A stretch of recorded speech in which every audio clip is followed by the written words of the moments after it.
તો મિત્રો આજે આપણે વાત કરશું ભૂત વિશેની.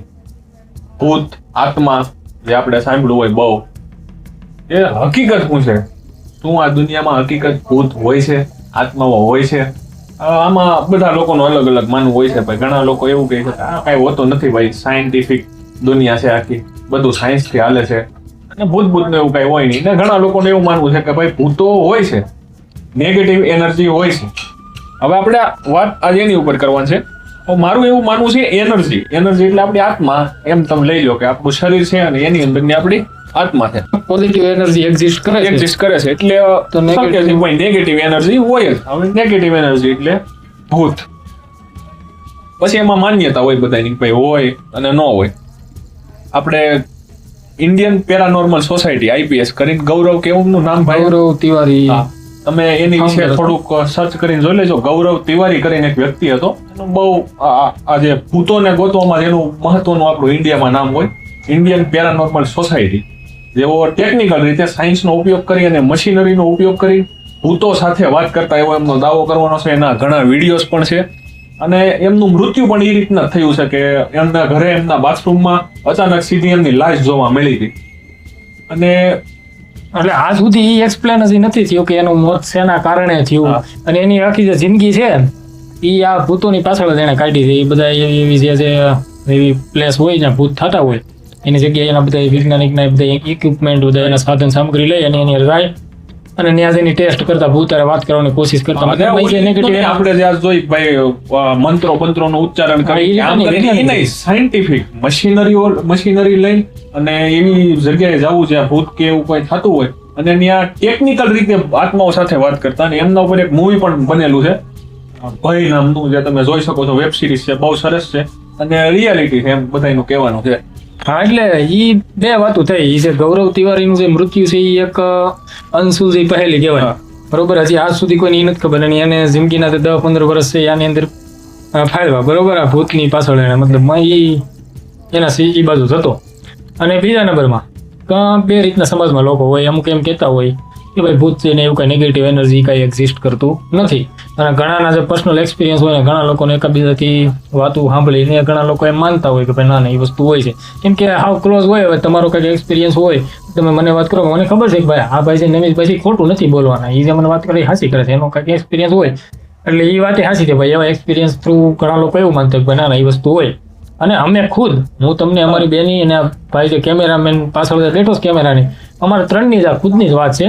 અમે ત્રણેય ખુદ એ સ્થિતિ હતા કે અમે એવું ન માનતા કે ભાઈ ભૂત ને એવું કઈ હોય નહીં. અમે ત્રણેય હજી થોડાક ટાઈમ પહેલા જ અમે એ સ્થિતિમાં હતા કે ભાઈ એવું કઈ હોય નહીં. અમે વિજ્ઞાનને માનવા વાળા હતા, પણ અમારી યારે એક એવો એકવાર અનુભવ થઈ ગયો કે આજ અમે એમ નથી કહી શકતા કે એને અમે નથી માનતા.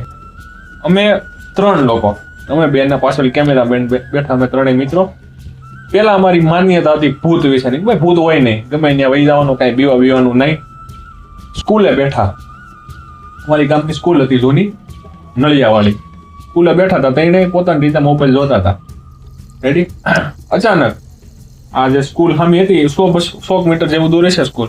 રેડી. અચાનક ત્યાંની લોબીમાંથી અવાજ આવવાનું શરૂ થયો. નહીં, એમાં એવું હતું કે ગામના લોકો વાત કરતા કે ભાઈ એ જે જગ્યા છે ત્યાં ઘણી વાર એવું જોવા મળે. ગામના ઘણા એવા અનુભવ હોય છે થોડા ઘણા, પણ અમે તો એવું કઈ માનતા નહીં. અમે કીધું ભાઈ એ કઈ હોય નહીં, બધા વાતું કરતા હોય.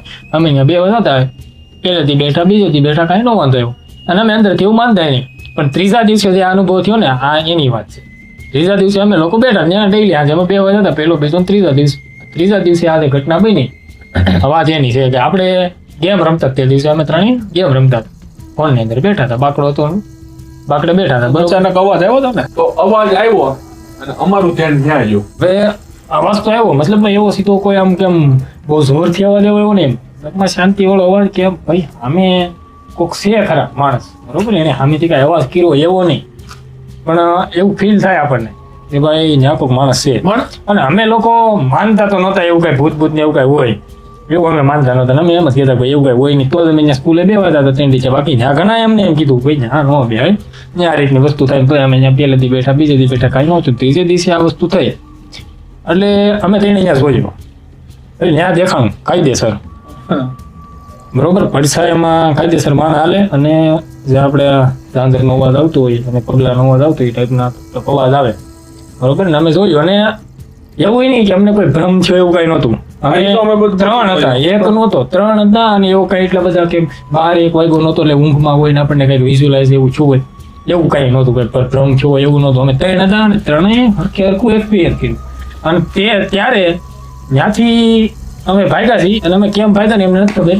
સીધા ઘેરે આવી હોઈ ગયા હતા. અને હોઈ ગયા અને બીજા દિવસે મોર્નિંગમાં મળ્યા ને ત્યારે ખબર પડી કે આપણે સાંજે સ્કૂલે બેઠા હતા. બાકીનો જે આખો એક્સપિરિયન્સ આમ તમને કીધો ને એ 3 એક ત્યારે તાત્કાલિક કઈ યાદ જ ન હોય. પછી બીજા ત્રીજા દિવસે અમે થોડું વિચારી કે આ રીતનો એક્સપિરિયન્સ હતો ને એ બીજા ત્રીજા દિવસે ધીમે ધીમે મગજમાં આવવા લાગે.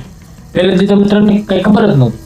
સવારમાં મળ્યા ગાલો સ્કૂલે બેવા તો ત્યારથી થોડું આભાસ થવાનું શરૂ થયું ભાઈ આપણી યાર આવી ઘટના બની ગઈ. એની વાતાવરણ હોતે ને એવું હતું. હા, જો એ આપણે વાતાવરણ જોઈ ઓલું થાય ભાઈ ભ્રમ હોય કે એવું હોય નહીં. અમે જોયું નકર અમે એવા હતા. માહોલ જ ડરાવનો હા. થઈ જાય. હવે ઈ અમે એક્સપ્લેન અત્યારે નથી કરી શકીએ કે ભાઈ ઈ અમને દેખાણું હતું ઈ કેવું હતું, હા, શું હતું. ઈ વસ્તુ- પણ ડર અંદરથી તો ઈ એવો લાગતો હતો ને કે આ કઈ ખાડું અજીબ છે એમ. નકર અમારી માન્યતા જ નહોતી ભૂતમાં. એટલે માનતા હોય એને માનો દેખાય. અમારી નજરની સામું એ જે લોબીમાં ઈ જે વ્યક્તિ હતું મતલબ ભૂત હોય કે એનર્જી હોય કે જે હોય ઈ આ બાજુથી આ બાજુથી આ બાજુ જવાનું એવું નહીં કે અમને ડરાવવાનું ઓલું ઈ એનું સિમ્પલ નોર્મલ હતું કે ઈ હાલ્યું જતું આગળ પાછળ એમ જ. ઈ આખો માહોલ એવો ડરાવનો હતો ને ઈ જે જગ્યા એવી થઈ ગઈ હતી ને કે આમાંથી બીજું કઈ જોવાનું જ નહીં. થોડોક ટાઈમ અમે ઈ જોઈ શક્યા ને પછી ત્યાંથી ભાગ્યા. કયા રસ્તેથી અમે હાલ્યા કેમ ઘેરે પૂગ્યા ઈ કાંઈ ખબર જ એક્સપિરિયન્સ અમારી પાસે નથી. ત્યાં સુધીનો છેલ્લો એક્સપિરિયન્સ અમે જોઈ અને અમે ભાગ્યા ઈ ખબર છે. પણ કયા રસ્તેથી અમે ઘેરે પૂગ્યા ને ઘેર આવી હું કાંઈ ખબર જ નથી. બીજા દિવસે મોર્નિંગમાં ચોખ્ખી વસ્તુ કોઈ થાકા ફોજદારી કરતું હોય કે ભાઈ ભૂત ક્યાં ન હોય હા. આપણે એવું નથી. અને અમે ખુદ એવું માનતા કે ભાઈ ન હોય ઈ કાંઈ વસ્તુ. ક્યાંય પણ આવી વસ્તુ દેખાય તો એક જ વસ્તુ કરવાની જ્યાંથી મેલ તતડાવી ને તાગી બાકી જવાય. ચોખ્ખું ઊભું રહેવાય નહીં. ઓલું કાંઈ હોશિયારનો દીકરો કહું થવાય નહીં ભાઈ ઓહો હું ત્યાં જઈને આમ કરી નાખીને તેમ કરે કાંઈ કરાય નહીં ભાઈ. કારણ કે ઈ હું એનર્જી છે એની પાસે હું તાકાત છે અને હું કરી શકે આપણને કાંઈ ખબર નથી. દૂરથી આપણે જોઈ લીધા આપણને ખબર છે આપણે જોઈ લીધું થોડુંક એવું જોઈ જ્યાંથી વયું જવાય. બાકી કાંઈ કરાય નહીં. બાકી હોશિયારી ઘણા આમાં હોય ભાઈ ઈ કાંઈ હોય નહીં. નામ કરો હનુમાન ચાલીસા કે છે ઈ આપણે જે કરતા હોય ઈ કરાય બોલાય થોડુંક ઘેર પૂગી જાય શાંતિથી વયું જવાય. સેફ જગ્યા વયું જવાય. બાકી બીજું કઈ કરાય નહીં. બાકી આ અમારો પર્સનલ અનુભવ છે એટલે અમને એમ થયું કે આ તમારી યાર વાત કરવા જેવી છે. બાકી અમે નહોતા માનતા પણ આજથી એમને એ થઈ ગયું કે નેગેટિવ એનર્જી એક્ઝિસ્ટ તો કરે છે. ઓલું છે થોડુંક જીવનમાં જોવાય તે આવી વસ્તુ છે એવું ભાઈ કોક કહેતો હોય આ છે કાંઈ ટ્રાય કરાય તો તમારામાં હિંમત એવી હોય તો જોવાની ટ્રાય કરાય. એક નવો એક્સપિરિયન્સ છે હાલો આખો. અમને એવો એક્સપિરિયન્સ છો નતો કોઈ એક્સપિરિયન્સ કરાય પણ બહુ હોશિયારનો દીકરો ન થવાય. એ અહીંયા પાસે રહીને આમ કરી લો ટીકડું નહીં કઈ ન કરાય. જોવું હોય તો જોઈ લેવાનું બાકી છટકી દેખાય.